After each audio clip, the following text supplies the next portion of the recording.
we closed the 7th chapter of Yevamot with questions about who can eat truma, who can eat the portion which is set aside for the priests.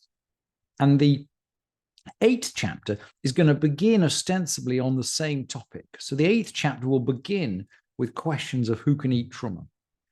And we've said before that the Mishnah likes to float from topic to topic with association. So very often it'll close on an issue of truma and then open on an issue of truma. But that association is just the door into the chapter, because this chapter is mainly concerned, the 8th chapter is mainly concerned with people with men who have been maimed or injured in different ways and therefore can't enter the congregation, in the words of the verse in Devarim, in Deuteronomy, or other kinds of people like Ammonites or Moabites who are forbidden to come into the community of Israel. So we begin with truma, but we go on to general questions of exclusion, and these are the questions that occupy essentially the whole of the 8th chapter. Now, in order to begin with truma, we need a verse from Shemot. We need a verse from Exodus. And the context is actually the Exodus from Egypt. And the people of Israel are commanded to keep the Pesach. And that command includes a couple of really significant details including about circumcision. When a stranger shall sojourn with you,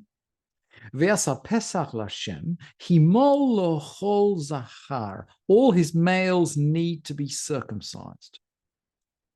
We need to be circumcised, or if we're a man, we need to be circumcised in order to keep Pesach.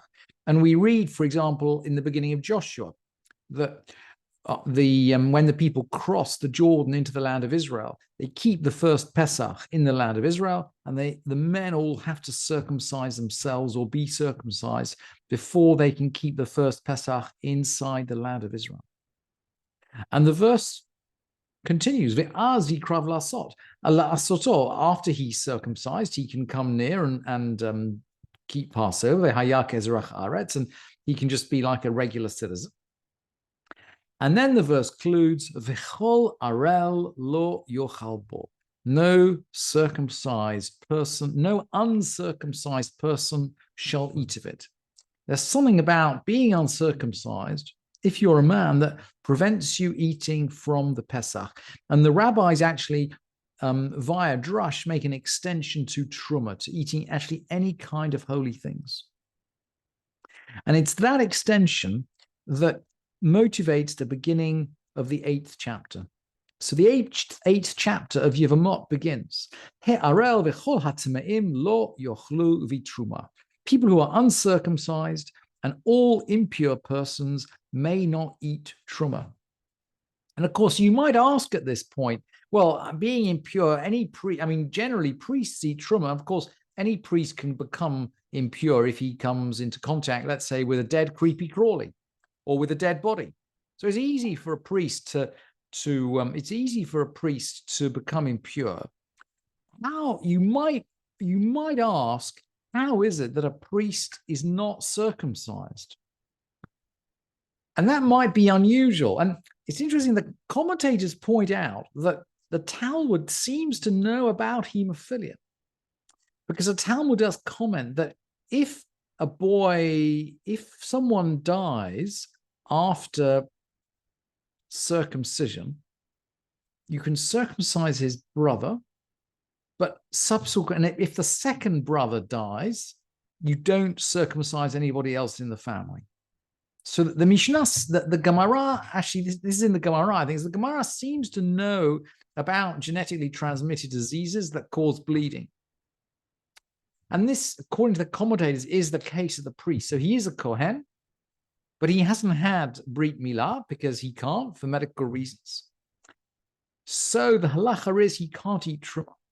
However, essentially, he is a Kohen. Whether he's impure or whether he's uncircumcised, he's still a Kohen in essence. And so the Mishnah continues, Neshehem ve'avdehem yochelu. Their wives and their slaves can eat. Their wives and their slaves can eat truma, because the wives and slaves are not affected by what is essentially a temporary change of state on the part of their husband. So the husband cannot eat truma, but the wives and the slaves can. And then we're going to get to the opposite situation. Petzua daka v'chrut shofcha heim v'avdehem yochlim u'neshehem lo yochelu. A petzua daka and a chrut shofcha and their slaves can eat truma. So these are particular kinds of priests, but their wives may not. U'neshehem lo yochelu. And the Mishnah continues, if he didn't have intercourse with her before becoming a Petzua Daka and Karut Shofcha. So it sounds like the marriage is not completely consummated here. Harei Elu Yochelu. They can eat. So there's something about having intercourse or being married to a Petzua Daka or a Karut Shofcha, which seems to invalidate you if you're a woman from eating truma. And of course, we still don't understand what these are. And the Mishnah is going to go and teach it, and we'll look at the verses. One of the interesting things, by the way, which Tosafot comment about our tractate of Yevamot, and we've seen it before, is that the tractate quite often likes to issue a general principle at the beginning of the chapter, and then explain it later as it goes through the chapter. So we're seeing the same pattern here. The Mishnah tells us something which is completely incomprehensible, but it will explain it later. In fact, it's going to explain it in the next Mishnah. So we'll look at the next Mishnah, but we'll also look at the verses. There's a verse in Devarim, in Deuteronomy. Lo yavo petzua daka uchrut shofcha bikal Hashem. A petzua daka and a karut shofcha shall not be admitted into the congregation of the Lord. There's something about these people that makes them not acceptable. And by the way, these are Kohanim. And the commentators understand this in general to mean they may not marry into the congregation.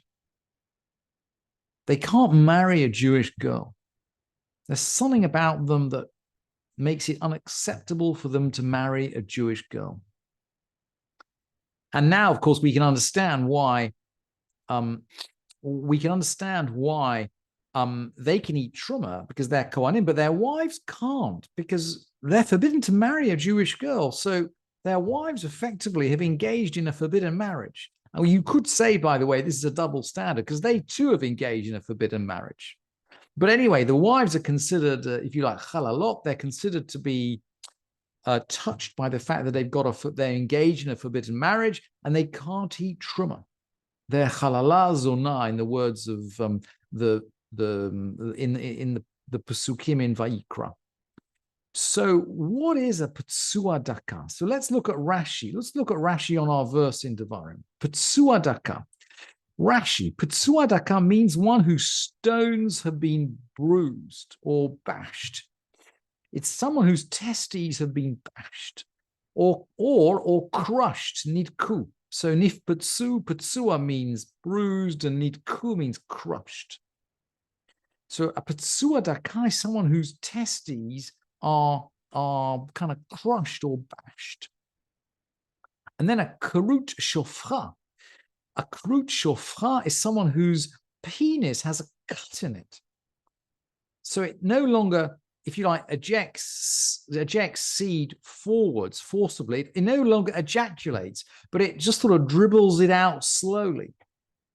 And according to Rashi here, if it dribbles it out slowly, this person can't have children, presumably because the seed never gets into the seed will never get to the I guess inside the womb of the wife, so it will actually never fertilize.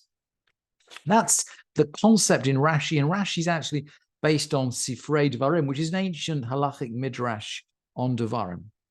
So these two individuals, the Petzua Daka and the Karut Shofcha, they seem to be people who are incapable of having children. And as a result, a Jewish woman is not allowed to marry them. They can't be admitted into the congregation of the Lord. And so the Mishnah says, fine, they're Kohanim, they can eat truma, but Neshehem lo yochelu, their wives may not, because their wives have entered into a forbidden marriage. Unless the Mishnah continues, unless the marriage wasn't consummated, or maybe they got married before their husbands were injured. If